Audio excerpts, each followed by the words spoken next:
പക്ഷെ ഒന്നുമില്ല. ഈ മാതൃദിനത്തിൽ എന്തുകൊണ്ടും നിറഞ്ഞു നിന്നൊരു വ്യക്തിയാണ് ഞാൻ. അങ്ങനെ പേരെന്താ? ലതാ പ്രതാപ്. ചെയ്യുന്നുണ്ടോ? വർക്ക് ചെയ്യുന്നുണ്ടോ? ഇപ്പം ഞാൻ ഒന്നും ചെയ്യുന്നില്ല. ഞാൻ ഇപ്പം ഒന്നും ചെയ്യുന്നില്ല. ഇപ്പം ഡാൻസ് കൊറോണ സമയത്ത് ഡാൻസിന് പഠിക്കാൻ ചേർന്നതാണ്. ആരാണ് ഗുരു? RLV രഞ്ജിനി മനോജ്.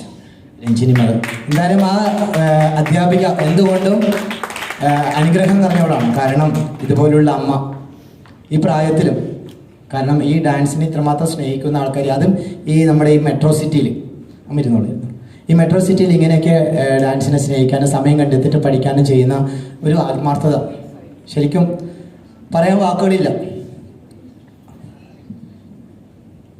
എന്താ പറയേണ്ടതെന്ന് അറിയില്ല.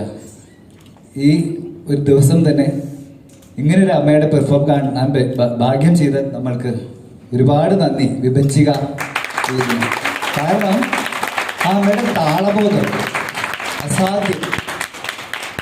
നമ്മൾക്ക് പോലും അങ്ങനെ ചെയ്യാൻ പറ്റും. ആ താളബോധം, ഞാൻ ആദ്യ അവസാനം ആ ടൈമിങ്, അത് എന്താ ദൈവത്തിൻ്റെ ഒരു അനുഗ്രഹം തന്നെയാണ്. ഒരുപാട് താങ്ക്സ് ഇതിന് സംഘാടകർക്ക്. പിന്നെ നമ്മളങ്ങോട്ട് ക്ഷണിച്ച നമ്മുടെ അടുത്ത സുഹൃത്ത് സംഗീതയ്ക്ക് 2 ദിവസം മുമ്പ് അവിടെ വിളിച്ചത് ഭയങ്കര നഷ്ടമായിരുന്നത്. അമ്മ പറഞ്ഞാലും തീരില്ല, ഞങ്ങൾ അനുഗ്രഹിക്കണം, ഞങ്ങൾക്ക് അതേ പറയാനുള്ളൂ. കയ്യടി പോരാ, പ്ലീസ്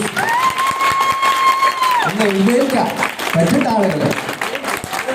എന്താ വെച്ചാൽ ആ അമ്മയുടെ താളബോധം നമ്മൾ ഓരോരുത്തരും ഇവിടെ എത്ര ഡാൻസേഴ്സിന് അവർ കണ്ടുപഠിക്കുന്ന മക്കളെ, ഡാൻസ് പഠിക്കുന്ന മക്കളെ പ്രൈസ് അല്ല വരുന്നത്, പഠിക്കാനുള്ള മനസ്സും ആ താളബോധം നമ്മുടെ ജീവിതത്തിൽ ഉണ്ടാവട്ടെ.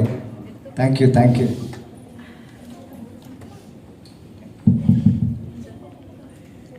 വളരെയധികം സന്തോഷം ഇങ്ങനെ ഒരു പെർഫോമൻസ് കണ്ടതിൽ. വളരെ അസാധ്യമായിട്ട് ചെയ്തു. കൂടുതൽ പറയാനൊന്നുമില്ല. ആസ്മയുടെ മെഡിസിൻ യൂസ് ചെയ്തുകൊണ്ട് പൊതുവെ നമ്മളെല്ലാം ചിലപ്പം കുട്ടികൾ പോലും ഡാൻസ് പ്രാക്ടീസ് ചെയ്യുന്ന സമയത്ത് ശ്വാസം മുട്ടി കഴിഞ്ഞാൽ പിന്നെ ഒരാഴ്ചത്തേക്ക് ആ പാകത്തേ വരത്തില്ല.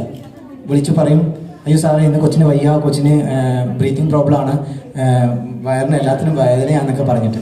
പക്ഷേ അമ്മ അതൊക്കെ മറന്ന്, സത്യം എനിക്ക് കണ്ണ് നിറഞ്ഞു. കാരണം പെട്ടെന്ന് വന്നിട്ട് ആ മെഡിസിൻ കൊടുക്കുന്ന പറഞ്ഞപ്പോൾ ഞാൻ സാറിനോട് പറഞ്ഞു നമുക്കൊന്ന് എഴുന്നേക്കാന്ന് പറഞ്ഞു. കാരണം ഞാൻ ഒരിക്കലും എക്സ്പെക്റ്റ് ചെയ്യുന്നില്ല ഇങ്ങനൊരു അമ്മ ഇവിടെ വന്ന് ഈ വേദിയിൽ ഇങ്ങനെ ഒരു ചോറ്. കാരണം എന്തുകൊണ്ട് ഞാനൊരു നർത്തകൻ എന്ന നിലയിൽ, ഒരു നൃത്താധ്യാപകൻ എന്ന നിലയിൽ, ഒരു വളർന്നു വരുന്നൊരു കലാകാരൻ എന്ന നിലയിൽ ഒരുപാട് സന്തോഷം, ഒരുപാട് സന്തോഷം. അമ്മ ഇനിയും നിറഞ്ഞു നിൽക്കണം. ഇനിയും ആ രഞ്ജിനി മാഡത്തിൻ്റെ കീഴിൽ ഇനിയും പഠിച്ച്